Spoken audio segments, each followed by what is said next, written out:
Salut à tous, c'est Bang de la chaîne, bienvenue sur cette vidéo qui aujourd'hui va parler à nouveau de choses que l'on peut voir en séminaire. Et là je reprends ce que j'ai pu voir pendant l'hypnovision avec Lee et surtout comment certaines choses moi me marquent et je me dis tiens, c'est assez intéressant de voir comment tout à chacun va réagir avec certaines sémantiques. Au début du séminaire, certaines personnes avaient parlé du fait que ils n'avaient pas forcément une bonne image de l'hypnose, et notamment parce que il y a de la manipulation, ou en tout cas, la notion associée à la manipulation est celle que l'on fait assez facilement avec l'hypnose. La plupart des personnes qui étaient là venaient parce que Lee est quelqu'un qui leur avait enseigné soit la méthode Silva, soit d'autres choses, et qu'elle a une énergie où on n'a pas du tout la sensation qu'on va se faire manipuler. Donc, on se rend bien compte que l'hypnose n'est pas forcément manipulatoire en fonction de la personne qui va l'utiliser. Donc, on pourrait, en partant de ce postulat-là, dire l'hypnose est neutre, et après c'est ce qu'on en fait qui va amener à avoir une manipulation négative. Et j'insiste sur le négatif.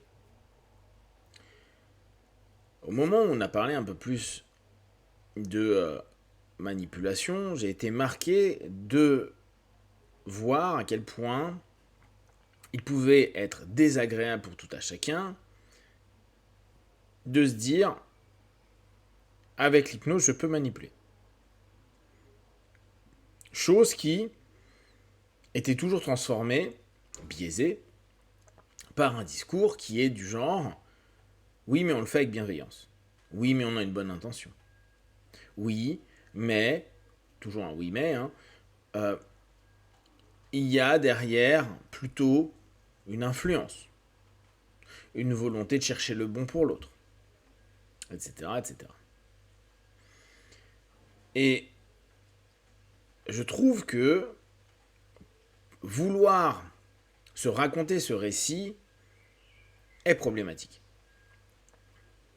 Si ces personnes continuent au-delà de devenir hypnotistes, mais veulent devenir hypnothérapeutes, praticiens en hypnose. S'ils ne veulent pas admettre que potentiellement, ils peuvent être manipulateurs, qui peuvent imposer certaines choses dans certaines conditions, c'est des personnes qui indirectement peuvent devenir dangereuses. En partant du postulat que l'hypnose ne peut pas amener vers des orientations que potentiellement quelqu'un ne souhaiterait pas. Bien sûr, dans le cas du cabinet, ça semble un peu étrange. Mais malheureusement, on l'a vu. Et on l'a vu avec les VSS, les viols et autres, que certains font. Ils vont manipuler jusqu'à soit rendre dépendant la personne, soit arriver à obtenir certaines faveurs X ou Y de la personne.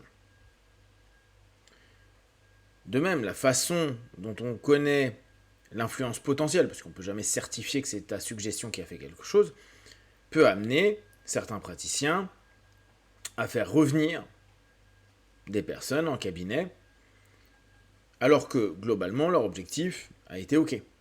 Est-ce que c'est par rapport à la surexploitation du transfert? Est-ce que c'est par rapport à des suggestions où il se place en sauveur et du coup, dès qu'il y a le moindre problème, ça amène des personnes? N'oubliez pas, tout ça se fait pour une rente financière. Il est plus rare d'avoir des sessions régulières comme il peut y avoir dans un modèle plus psychanalytique qui existe encore beaucoup en France et en Europe. Ne pas admettre potentiellement qu'on a un outil qui peut permettre de manipuler. Donc entrer dans une forme de déni, c'est ne voir qu'une facette de l'hypnose, et on revient à ce que je vous disais précédemment, on peut l'utiliser de la bonne façon et de moins bonne façon. Beaucoup vont dire non mais c'est pas vrai, parce que moi quand je suis la personne qui vit une session d'hypnose, quand je suis hypnotisé, je peux à n'importe quel moment dire stop, ça suffit. De plus, il y a l'observateur caché, donc j'ai pas de problème.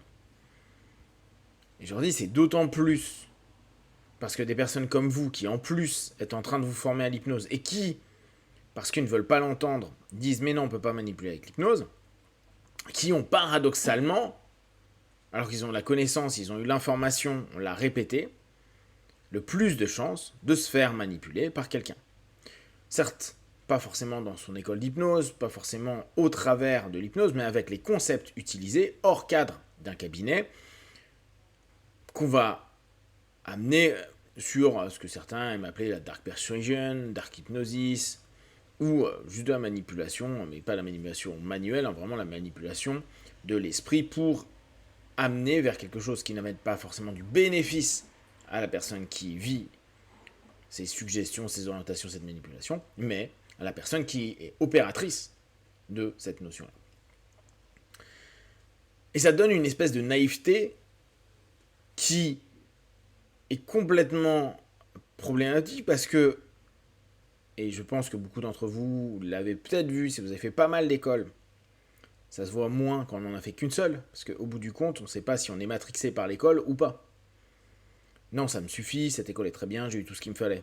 Ouais, mais est-ce que tu te dis ça parce que l'école t'a tellement drivé, orienté, manipulé pour avoir plus de business avec toi, pour te fermer dans son sigle, pour dire bah tu es avec nous, tu es un des nôtres, tu es dans notre tribu, qu'au bout du compte, tu ne vas pas voir ailleurs étant toujours de l'incertitude. Puis en plus, vu que on a un biais d'ancrage, les premiers endroits où on est allé restent notre point de référence, donc on va se dire ah ben non mais c'est nul, j'ai fait un jour là-bas mais en fait j'ai pas trouvé ça bien, je suis parti. Est-ce que t'es parti parce que vraiment t'as trouvé ça pas bien, ou est-ce que parce que on t'a mis, j'exagère un peu, mais des sauts, qu'on t'a mis des suggestions qui fait ouais bah, dès que c'est d'autres écoles, d'autres manières de penser, c'est non ok. Et vous inquiétez pas, des écoles le font.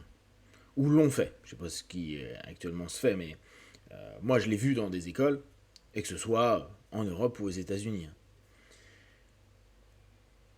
Du coup, ça nous amène à voir quelque chose de plus grand dans l'hypnose et surtout l'exploitation des trans. Parce qu'on pourrait se dire, je limite le mot hypnose à la scène, la rue, l'accompagnement. Et du coup, oui, mais en dehors, il existe des trans, et puis il y a un ensemble de personnes qui peuvent à n'importe quel moment exploiter ces trans pour nous amener dans un état de suggestibilité, etc., etc. Ce qui amène petit à petit à se dire que si on n'admet pas que potentiellement la discipline, elle peut être manipulatoire, que nous-mêmes, et ça j'insiste, nous-mêmes, on peut devenir des gros manipulateurs. Moi je suis un gros manipulateur. Mais je le dis depuis toujours.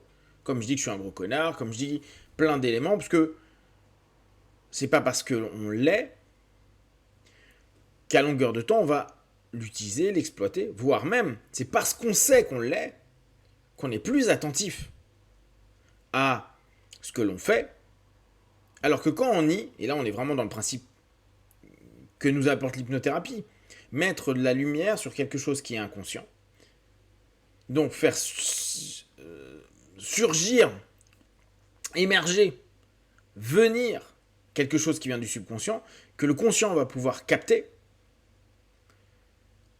et se dire, ok, maintenant j'en fais quoi? Est-ce que je vais utiliser, à chaque fois que j'ai une sensation, on va reparler de changement de transe ou changement d'état si on reprend un mot PNL, et que je sens que je rentre dans un côté, ouais, je veux manipuler, je veux aller vers mon objectif, me dire, est-ce que je le fais juste en n'ayant rien à battre des autres, ou en me disant, bon, je sais que je vais orienter les choses pour que j'ai du bénéfice, mais derrière sans écraser les autres, voir que tout le monde y gagne dans l'histoire. Si on n'a pas conscience de ça, on n'a pas conscience de nous, si on n'a pas conscience de nous, on risque énormément d'actions et de façons de se comporter qui soient non ok.